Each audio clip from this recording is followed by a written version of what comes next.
Metro businesses, big and small, feeling the impact of COVID-19, and those struggles could impact government revenues as well. 41 Action News investigator Andy Alcock in the newsroom with a closer look. Andy. Kevin, we talked with the owner of literally a mom-and-pop clothing store and also the president and chief operating officer of one of the critically important retail giants in our community.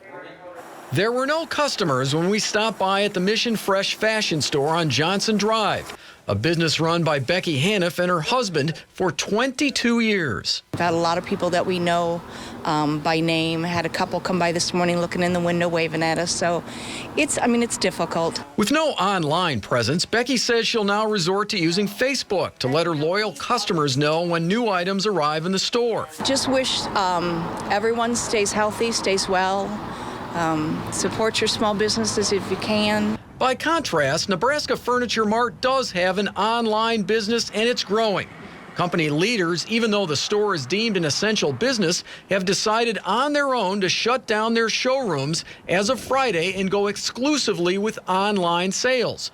The only other time it's happened in the company's more than 80-year history was 45 years ago after a tornado in Omaha. We have no idea how long this is going to last. This is an ever-changing thing that, really is one of the first in modern day history. State and Unified Government annual records show Nebraska Furniture Mart is critically important to financing the entire Legends and Village West area.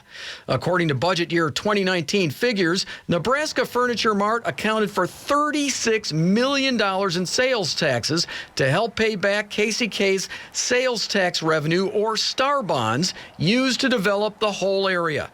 That figure represents more than 75% of sales tax revenues generated in the STAR bond area. I'm sure that they do count on our sales revenue to help pay taxes in the community. For Becky and her husband, their small store is their entire livelihood. So when we shut down, it just kind of gets scary for our household how we're going to make it through this. But we will. For Becky and her husband, they only have themselves as employees. By contrast, Nebraska Furniture Mart employs 5,000 people at its 4 stores. President and COO Tony Bolt tells us those employees will be paid in full no matter what for at least the next 30 days. Live in the newsroom, I'm investigator Andy Alcock, 41 Action News.